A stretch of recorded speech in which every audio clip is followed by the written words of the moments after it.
നമസ്കാരം. എല്ലാവർക്കും ഈശ്വരാനുഗ്രഹം ഉണ്ടാകട്ടെ എന്ന് പ്രാർത്ഥിച്ചുകൊണ്ട് എൻ്റെ ഈ ജ്യോതിഷ പ്രോഗ്രാമിലേക്ക് എല്ലാവരെയും ഞാൻ സ്വാഗതം ചെയ്യുന്നു. എൻ്റെ ഈ ചാനൽ നിങ്ങൾ ഇതുവരെ സബ്സ്ക്രൈബ് ചെയ്തിട്ടില്ലെങ്കിൽ അല്ലെങ്കിൽ ഫോളോവർ ആയിട്ടില്ലെങ്കിൽ നിങ്ങൾ ഈ ചാനൽ സബ്സ്ക്രൈബ് ചെയ്യുകയും ഫോളോവർ ആവുകയും ചെയ്താൽ എൻ്റെ തുടർന്ന് വരുന്ന എല്ലാ ജ്യോതിഷ പ്രോഗ്രാമുകളും നിങ്ങൾക്ക് കാണാൻ സാധിക്കുന്നതാണ്. ഞാനിന്ന് പറയുന്ന ജ്യോതിഷ സംബന്ധമായ വിഷയം 2026 പുതുവർഷ നക്ഷത്ര ഫലമാണ് ഞാനിവിടെ പറയുന്നത്. അതും ആയില്യം നക്ഷത്രത്തെ പറ്റിയാണ് ഞാനിവിടെ പറയാൻ ഉദ്ദേശിക്കുന്നത്.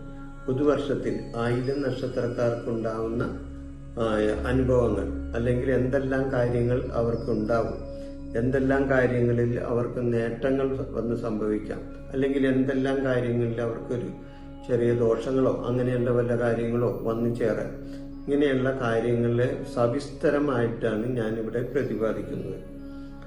അപ്പോൾ അതുകൊണ്ട് നിങ്ങൾ ഈ ചാനലിൽ നിങ്ങൾ ഈ വീഡിയോ ഒന്ന് ആദ്യാവസാനം വരെ ഒന്ന് കാണുന്നത് വളരെ നല്ലതാണ്. ഞാൻ എല്ലാ കൊല്ലവും പുതുവർഷ ഫലത്തിന്റെ വീഡിയോ ഇടാറുണ്ട്. പുതുവർഷ ഫലത്തിന്റെ വീഡിയോ മാത്രമല്ല, ഞാൻ എല്ലാ വീഡിയോ ഇടാറുണ്ട്. അതായത് കൊല്ലവർഷം കൂടുമ്പോൾ കൊല്ലവർഷത്തിന്റെ വീഡിയോ ഇടാറുണ്ട്. അങ്ങനെ പുതുവർഷത്തിന്റെ വീഡിയോ, പിന്നെ അതുകൂടാതെ മാസഫലം, ആഴ്ചഫലം, ഇതെല്ലാം ഞാൻ കൃത്യമായിട്ട് എല്ലാ ദിവസങ്ങളിലും എൻ്റെ വീഡിയോ നിങ്ങൾക്ക് കാണാൻ സാധിക്കുന്നതാണ്. അപ്പൊ ഈ വർഷവും ഞാൻ ഈ പുതുവർഷത്തിൽ 2026 പുതുവർഷത്തിൽ ജനുവരി മുതൽ ഡിസംബർ വരെയുള്ള ഓരോ നക്ഷത്രക്കാരുടെയും നക്ഷത്രഫലം ഞാൻ വീഡിയോ ഇടുകയാണ്. അതിലിപ്പോൾ ഞാൻ ഇന്ന് പറയുന്നത് ആയില്യം നക്ഷത്രക്കാരുടെ ഫലമാണ് ഈ പറയുന്നത്. അപ്പൊ അതുകൊണ്ട് ഈ വീഡിയോ നിങ്ങൾ ഒന്ന് മുഴുവനായിട്ട് കാണണം എന്നുള്ള ഒരു താല്പര്യം എനിക്കുണ്ട്. കാരണം പലരും വീഡിയോ കാണുമ്പോൾ, കാരണം വീഡിയോയിൽ സവിസ്തരമായ കാര്യങ്ങൾ പറയുമ്പോൾ ചിലവര് അത് ഇഷ്ടപ്പെടാതെ ചിലപ്പോൾ അത് സ്കിപ്പ് ചെയ്ത് പോകാനോ അല്ലെങ്കിൽ ഇങ്ങനെ ഓടിച്ചു പോകാനോ ഒക്കെ ചെയ്തെന്ന് വരും. അങ്ങനെ ചെയ്താൽ ഈ ആയില്യം നക്ഷത്രക്കാരെ സംബന്ധിച്ച് അവർ തീർച്ചയായിട്ടും ഈ വീഡിയോ മുഴുവനായിട്ട് കാണണം എന്നാണ് എൻ്റെ അഭിപ്രായം. കാരണം ജനുവരി മുതൽ 2026 ജനുവരി മുതൽ 2026 ഡിസംബർ വരെ ഈ ആയില്യം നക്ഷത്രക്കാർക്ക് ഉണ്ടാവുന്ന ഫലങ്ങളൊക്കെ എന്തൊക്കെയാണ്, ആ ഫലങ്ങൾ ദോഷമാണോ ഗുണമാണോ എന്നൊക്കെ നിങ്ങൾക്ക് അറിയണ്ടേ. അപ്പൊ അത് ഇങ്ങനെ ഓടിച്ചു പോയാൽ നിങ്ങൾക്ക് തീർച്ചയായിട്ടും ഇത് കാണാൻ സാധിക്കില്ല, മുഴുവനായിട്ട് ഇതിന്റെ കാര്യങ്ങൾ ഗ്രഹിക്കാൻ സാധിക്കില്ല. അതുകൊണ്ടാണ് വീഡിയോ ആദ്യാവസാനം വരെ കാണണം എന്ന് ഞാൻ പ്രത്യേകം പറയുന്നത്. അപ്പൊ 2026 പുതുവർഷത്തിൽ ആയില്യം നക്ഷത്രക്കാർക്ക് ഉണ്ടാകുന്ന ഫലം എന്തൊക്കെയാണ്? അപ്പൊ ഈ ഗോചരപരമായിട്ടുള്ള കാര്യങ്ങളാണ് പറയുന്നത്. ഓരോരുത്തരുടെ ജന്മസമയവും ഗ്രഹനിലയും ഒക്കെ വെച്ച് നോക്കിയിട്ട് വേണം ഇതിന്റെ പൂർണ്ണമായ ഫലം കണ്ടെത്താൻ. എന്നിരുന്നാലും ഗ്രഹങ്ങളുടെ നിൽപ്പനുസരിച്ച് ഗോചരപരമായിട്ടുണ്ടാവുന്ന ഫലമാണ് പറയുന്നത്. അപ്പൊ ഗോചരപരമായിട്ട് 4 ഗ്രഹങ്ങളാണ് ഏറ്റവും കൂടുതൽ നമ്മൾക്ക് സ്വാധീനം ചെലുത്തുന്നത്. അതായത് ഒരേ നക്ഷത്ര ജാതകർക്കും സ്വാധീനം ചെലുത്തുന്ന 4 ഗ്രഹങ്ങളുണ്ട്. അതാരൊക്കെയാണ്? ഒന്ന് വ്യാഴഗ്രഹം, ഒന്ന് ശനിഗ്രഹം, ഒന്ന് രാഹുഗ്രഹം, ഒന്ന് കേതുഗ്രഹം. ഈ 4 ഗ്രഹം, മറ്റ് ഗ്രഹങ്ങളുടെ സ്വാധീനങ്ങൾ ഉണ്ടാകും.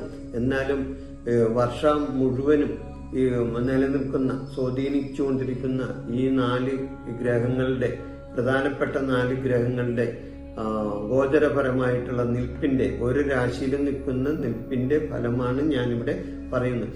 ഞാനിങ്ങനെ കാര്യങ്ങൾ വിസ്തരിച്ച് പറയുമ്പോൾ ചില ആൾക്കാർക്ക് അത് ഇഷ്ടപ്പെടായി ഉണ്ട്, അതെനിക്കറിയാം. പക്ഷെ കാര്യങ്ങൾ തുറന്ന് സൂക്ഷ്മമായി അത് അപഗ്രന്ഥിച്ചുകൊണ്ട് തന്നെ വിശദമായി തന്നെ കാര്യങ്ങൾ ചിലപ്പോൾ 2 പ്രാവശ്യമൊക്കെ ആവർത്തിച്ച് പറയേണ്ടി വരും. എന്നാലേ ചില ആൾക്കാർക്ക് അത് മനസ്സിലാവുള്ളൂ. അതുകൊണ്ടാണ് ഞാൻ സവിസ്തരം കാര്യങ്ങൾ വിശദീകരിച്ച് പറയുന്നത്. അതുകൊണ്ട് ദയവായി ഈ വീഡിയോ നിങ്ങൾ ആദ്യാവസാനം വരെ കാണുകയും അതിൽ നിങ്ങളുടെ കമന്റുകൾ രേഖപ്പെടുത്തുകയും അഭിപ്രായങ്ങൾ പറയുകയും ചെയ്യണമെന്ന് തീർച്ചയായിട്ടും ഞാൻ അങ്ങനെയുള്ള കമന്റുകൾക്കും അഭിപ്രായങ്ങൾക്കും ഞാൻ എന്നാൽ കഴിയുന്ന വിധത്തിൽ കഴിയുന്ന സമയങ്ങളിൽ അവസരങ്ങൾ കിട്ടിയാൽ ഞാൻ അതിന് മറുപടി തരുന്നതായിരിക്കും. അപ്പോൾ ഞാൻ ഇന്ന് പറയുന്ന നക്ഷത്രത്തെ പറ്റി പറയുന്ന ഈ വിഷയം ആയില്യ നക്ഷത്രത്തെ പറ്റിയാണ് ഇന്നിവിടെ പറയുന്നത്. ഈ ആയില്യ നക്ഷത്രക്കാർക്ക് വേഴം 12-ലും 2026 ജൂൺ 2-ന് ശേഷം ജന്മത്തിലും വരുന്ന ഒരു സമയമാണ് ഈ ആയില്യ നക്ഷത്രക്കാരെ സംബന്ധിച്ച്. ഇവരെ സംബന്ധിച്ച് ശനി 9-ലും രാഹു 8-ലും കേതു 2-ലും വരുന്ന ഒരു സമയമാണ്. അപ്പൊ ഇവരെ സംബന്ധിച്ച് ഇവർക്ക് മൊത്തത്തിൽ നോക്കിക്കഴിഞ്ഞാൽ ഈ വർഷം അത്ര ഗുണാനുഭവങ്ങൾ അത്ര മെച്ചമായിരിക്കില്ല എന്ന് വേണമെങ്കിൽ മുൻകൂട്ടി ആദ്യം പറയാം. അതായത് ഈ വർഷം ദോഷാനുഭവങ്ങൾ ഉണ്ടാകുമെങ്കിലും ഗുണകരമായ കാര്യങ്ങളും ഇവർക്ക് വന്നു ചേരും. ഈ വർഷം ചില ദോഷങ്ങൾ ഉണ്ടാവും. കാരണം ഗ്രഹങ്ങളുടെ നിൽപ്പതാണ്. വേഴം 12-ലാണ്. ജൂൺ 26-ന് ശേഷം അത് ജന്മത്തിലേക്കും വരെയാണ്. അപ്പൊ അതുകൊണ്ട് അങ്ങനെയൊക്കെ വരുമ്പോ പിന്നെ വേറെ കാര്യമുണ്ട്. ജന്മത്തിലാണ് വേഴം വരുന്നതെങ്കിൽ ഈ കർക്കിടകൻ രാശിയാണല്ലോ ആയില്യ നക്ഷത്രക്കാർക്കുള്ളത്, ഇല്ലേ? കർക്കിടകൻ കൂറാണ്. അപ്പൊ ജനിച്ച കൂറിലേക്ക് അങ്ങനെ നിങ്ങളുടെ ആയില്യ നക്ഷത്രക്കാരുടെ ജനിച്ച കൂറിലേക്ക് ജന്മത്തിലേക്ക്, അതായത് വേഴം 2026 ജൂൺ 2-ന് ശേഷം കടന്നു വരുമ്പോൾ വേഴത്തിന്റെ ഉച്ചരാശിയിലേക്കാണ് വേഴം വരുന്നത്. മനസ്സിലായ? വേഴത്തിന് ഉച്ചരാശിയും നീചരാശിയും ഉണ്ട്. അതേപോലെ എല്ലാ ഗ്രഹങ്ങൾക്കും ഉണ്ട് ഉച്ചരാശിയും നീചരാശിയും. അതേപോലെ വേഴത്തിന്റെ ഉച്ചരാശിയിലേക്കാണ് വരുന്നത്. വേഴം ആരാണ്? വേഴം ധനകാരകനാണ്, ഇല്ലേ? സർവേശ്വര ഗ്രഹമാണ് വേഴം. അപ്പൊ സർവേശ്വര ഗ്രഹം ആ 2-ല് അല്ലെങ്കിൽ ജന്മത്തില് അല്ലെങ്കിൽ 3-ല് അല്ലെങ്കിൽ 4-ല് ഇങ്ങനെ ഓരോ ഭാവങ്ങളിലൊക്കെ നിൽക്കുമ്പോൾ പ്രത്യേക ചില അനുഭവങ്ങൾ, ചില ഫലങ്ങൾ വേഴം തരും. അപ്പോൾ വേഴം ഉച്ചരാശിയിൽ നിൽക്കുമ്പോൾ കൂടുതൽ ഫലം കിട്ടും. ഏത് ഗ്രഹമാണെങ്കിലും അത് ഉച്ചത്തിൽ നിൽക്കുമ്പോൾ കൂടുതൽ ഫലം ആ ജാതകന് കൊടുക്കും, അല്ലെങ്കിൽ ആ നക്ഷത്രക്കാരന് കൊടുക്കും. അപ്പൊ വേഴം ഉച്ചരാശിയിലേക്ക് കർക്കിടകത്തിലേക്ക് 2026 ജൂൺ 2-ന് ശേഷം കടന്നു വരികയാണ്. മനസ്സിലായ? അപ്പൊ അന്നേരം വേഴത്തിനെ കൊണ്ട് ഗുണമുണ്ടാവും. അപ്പൊ ഈ നക്ഷത്രക്കാർക്ക് ഈ വർഷം ദോഷാനുഭവങ്ങൾ ഉണ്ടാകുമെങ്കിലും, അപ്പൊ ജൂൺ 2-ന് മുമ്പ് വേഴം 12-ലല്ലേ ജന്മത്തിൽ ആവുന്നതിന് മുമ്പ് 12-ലല്ലേ വരുന്നത്. 12 എന്ന് പറഞ്ഞാൽ അത് അത്ര നല്ല സ്ഥാനമല്ല, പാപസ്ഥാനമല്ല. അപ്പൊ അത് ഗുണമല്ല. എന്നാൽ അത് കഴിഞ്ഞു വരുമ്പോൾ ഗുണം കിട്ടും തീർച്ചയായിട്ടും. അപ്പൊ അങ്ങനെയൊക്കെ വരുമ്പോ ഈ വർഷം ഗുണം ഉണ്ടാവും, ദോഷം ഉണ്ടാവും. ദോഷത്തെക്കാൾ കൂടുതൽ ഗുണങ്ങളെ ഉണ്ടാവുള്ളൂ. കാരണം സർവേശ്വര ഗ്രഹമാണ്. സർവേശ്വര ഗ്രഹം എന്ന് പറഞ്ഞു കഴിഞ്ഞാൽ വേഴം പ്രസാദിച്ചാൽ മറ്റു ഗ്രഹങ്ങളും പ്രസാദിക്കുന്നതാണ്. അങ്ങനെ ഒരു ചൊല്ലുണ്ട്. അപ്പോ അങ്ങനെ വരുമ്പോൾ അതിൻ്റെതായ ഗുണങ്ങൾ ഈ നക്ഷത്ര ജാതകർക്ക് കിട്ടും. ഇവരെ സംബന്ധിച്ച് ഇവർ ആരോഗ്യ കാര്യങ്ങൾ ശ്രദ്ധിക്കേണ്ടത് ആവശ്യമാണ്. അതൊരു വിനയമാണ്. കാരണം ആയുസ്സും ആരോഗ്യവും അങ്ങനെയുള്ള കാര്യങ്ങളൊക്കെ വേഴത്തെ കൊണ്ട് ചിന്തിക്കാവുന്നതാണ്, ഇല്ലേ? നമ്മുടെ ആരോഗ്യരംഗം വേഴം എന്ന് പറഞ്ഞ ഗ്രഹം ആരോഗ്യകാര്യങ്ങളിലൊക്കെ ശ്രദ്ധിക്കുന്ന ഒരു ഗ്രഹമാണ്. അപ്പോൾ അങ്ങനെ ചില കാര്യങ്ങളൊക്കെ തരും. അപ്പം അതുകൊണ്ട് ആയുസ്സിന്റെ കാര്യത്തിലാണെങ്കിലും അതേപോലെ ആരോഗ്യത്തിന്റെ കാര്യത്തിലാണെങ്കിലും വേഴത്തിന്റെ പ്രസാദം ഏറ്റവും നല്ലതാണ്. അപ്പോൾ വേഴം ഇങ്ങനെ വരുമ്പോൾ ഗുണത്തിലും ദോഷത്തിലും വരുമ്പോൾ ഇവർ ആരോഗ്യ കാര്യങ്ങളിൽ വളരെയധികം ശ്രദ്ധിക്കേണ്ടത് വളരെ അത്യാവശ്യമാണ്. ഇവരെ സംബന്ധിച്ച് ചെറിയ ചില പ്രശ്നങ്ങൾ ഉണ്ടായാൽ, ചെറിയ ചില അസുഖങ്ങൾ ഉണ്ടായാൽ അത് വച്ചു നീട്ടി കൊണ്ടുപോകാതെ സമയാസമയങ്ങളിൽ ചികിത്സ നേടിയാൽ തീർച്ചയായിട്ടും ആ ദോഷത്തിൽ നിന്ന്, ആരോഗ്യ പ്രശ്നത്തിൽ നിന്ന് ഇവർക്ക് മുക്തി നേടാൻ സാധിക്കും, ഇല്ലേ? ചിലവരങ്ങനെയല്ല. ചില സന്ദർഭങ്ങളിൽ ചില അസുഖങ്ങളൊക്കെ വന്നാൽ അതങ്ങനെ കൊണ്ട് നടന്ന് കുറെ കഴിയുമ്പോൾ അത് സൂചിക്കെടുക്കാവുന്നതാണെങ്കിൽ തൂമ്പക്കെടുക്കേണ്ട പരുവത്തിലേക്ക് കൊണ്ടെത്തിക്കും, ഇല്ലേ? അത് ചെറിയ ഒരു നിസ്സാര കാര്യം കൊണ്ട് ചിലപ്പോൾ തീരാവുന്ന ഒരു അസുഖം ഇരിക്കുള്ളൂ. ചിലപ്പോൾ അത് വെച്ച് മൂർജിച്ച് മറ്റേ കാര്യത്തിലേക്ക് പോകും, കൂടുതൽ ദോഷാനുഭവത്തിലേക്ക് പോകും. അതില്ലാതിരിക്കാൻ വേണ്ടിയാണ് പ്രത്യേകം പറയുന്നത്. ആരോഗ്യ കാര്യങ്ങളിൽ ആയില്യ നക്ഷത്രക്കാർ പ്രത്യേകം ശ്രദ്ധിക്കണം. ഇവര് ഈശ്വരാധീനം വർദ്ധിപ്പിക്കാനായി പതിവായി ക്ഷേത്ര ദർശനം നടത്തി വഴിപാടുകൾ സമർപ്പിച്ചാൽ തീർച്ചയായിട്ടും ഇവർക്ക് 2026 ഗുണാനുഭവങ്ങൾ കൂടിക്കിട്ടും. അതായത് വേഴത്തിന്റെ ഗുണം കിട്ടണം ഇവര്. അപ്പൊ വേഴത്തിന്റെ ഗുണം വരുമ്പോ അത് വളരെയധികം ഗുണം കിട്ടും, മനസ്സിലായോ? പിന്നെ ശനി 9, രാഹു 8, കേതു 2, ഇതൊക്കെ അത്ര നല്ല സ്ഥാനങ്ങളൊന്നുമല്ല. കാരണം ശനി 9 എന്നൊരു ഭാഗ്യസ്ഥാനവും, ഭാഗ്യസ്ഥാനത്ത് ഒരു പാപഗ്രഹം നിൽക്കുന്നത് അത്ര ഗുണമല്ലല്ലോ. അതുപോലെ രാഹു 8, ആയുസിന്റെ ഭാഗത്താണ് രാഹു നിൽക്കുന്നത്, അതും ദോഷമല്ലേ. കേതു 2, കുടുംബസ്ഥാനത്താണ്, കുടുംബസ്ഥാനത്ത് 2, അതുപോലെ ധനസ്ഥാനം കൂടിയാണ് 2. അപ്പൊ 2 കേതു നിൽക്കുമ്പോൾ അതൊരു പാപഗ്രഹമാണ്, അതത്ര സുഖകരമല്ല. അപ്പൊ ഇതിലെല്ലാം മറികടക്കാൻ സർവേശ്വര ഗ്രഹമായ വേഴത്തിന്റെ ആനുകൂല്യം നിങ്ങൾക്ക് കിട്ടണം, മനസ്സിലായോ? വേഴം പ്രസാദിച്ചാൽ മറ്റ് ഗ്രഹങ്ങളും പ്രസാദിക്കും എന്ന് ചൊല്ലു ഉള്ളതുകൊണ്ട് നിങ്ങൾ വേഴത്തിന്റെ പ്രസാദം അല്ലെങ്കിൽ അനുഗ്രഹം, വേഴത്തിന്റെ കൃപ നിങ്ങളിലേക്ക് വന്നു ചേരുന്നതിന് വേണ്ടി നിങ്ങൾ ആരോഗ്യപരമായ കാര്യങ്ങൾ ശ്രദ്ധിക്കുന്നതോടൊപ്പം തന്നെ ഈശ്വരാധീനവും വർദ്ധിപ്പിക്കാൻ ശ്രമിക്കണം. തീർച്ചയായിട്ടും നിങ്ങൾക്ക് ഈ 2026 ഗുണാനുഭവങ്ങൾ കൂടുതൽ കിട്ടും. ഞാനിതിങ്ങനെ വിസ്തരിച്ച് വീണ്ടും വീണ്ടും പറയുന്നത് എന്തിനാണ്? ഇത് വ്യക്തമായി നിങ്ങൾക്ക് മനസ്സിലാകുന്നതിന് വേണ്ടിയാണ്, അല്ലാതെ നിങ്ങളെ ബോറടിപ്പിക്കാൻ വേണ്ടി പറയുന്നതല്ല. കാര്യങ്ങൾ നിങ്ങൾ വിശദമായി മനസ്സിലാക്കണം, അതുകൊണ്ടാണ് ഇത് പറയുന്നത്. നമ്മൾ എന്തിനാണ് ഈ വീഡിയോ ഇടുന്നത്? ഇത് മറ്റുള്ളവർക്കും കൂടി ഉപകാരപ്രദമാകണം, ഇല്ലേ? നിങ്ങൾ ഈ ഫോൺ നമ്പർ കണ്ട് എന്നെ വിളിച്ചിട്ട് മാത്രം ഫലമില്ല.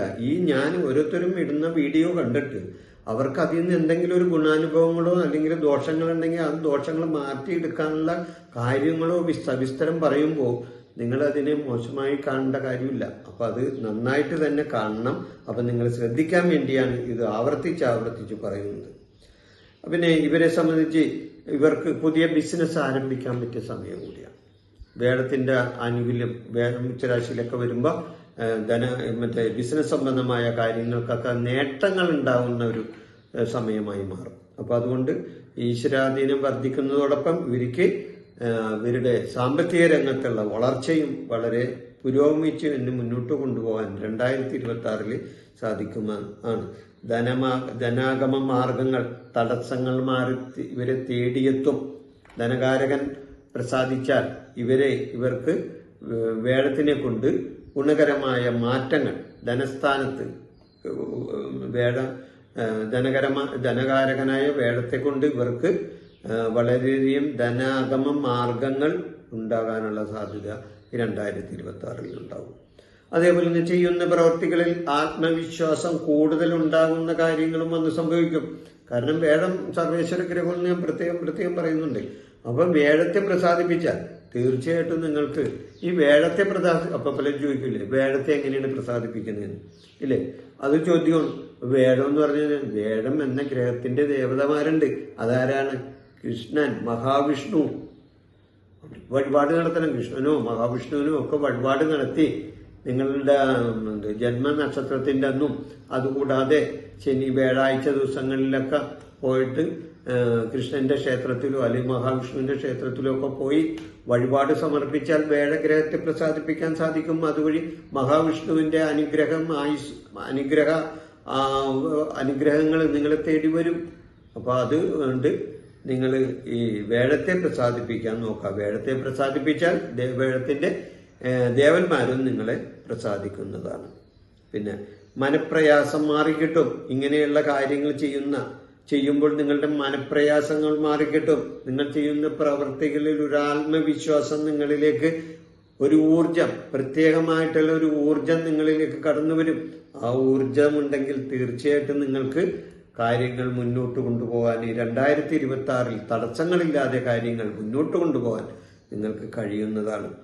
പിന്നെ അതുകൂടാതെ ബന്ധുജന സഹകരണം ഉണ്ടാവുന്ന ഒരു സമയവും കൂടിയാണ് ഇവരെ സംബന്ധിച്ച്. ബന്ധുജന സഹകരണം ഉണ്ടാവും. തീർച്ചയായിട്ടും അവിചാരിതമായ സാമ്പത്തിക നേട്ടങ്ങൾക്ക് ഇവര് കാരണഭൂതരാകും. സാമ്പത്തിക പുരോഗതി ഉണ്ടാകും ഇവരെ സംബന്ധിച്ച്. കാരണം വേഴം ഉച്ചരാശിയിലേക്ക് വരുമ്പോൾ തീർച്ചയായിട്ടും ഇവര് ജാതകനി നിൽക്കുന്ന അവിടുത്തെ വേഴത്തിന്റെ നിൽപ്പനുസരിച്ച് ഉച്ചത്തിൽ നിന്നുകൊണ്ട് ഈ നക്ഷത്രക്കാരന് വളരെയധികം നേട്ടങ്ങൾ ഉണ്ടാക്കി തരാൻ വേഴത്തിന് കഴിയും. പ്രയാസങ്ങൾ മാറിക്കിട്ടും.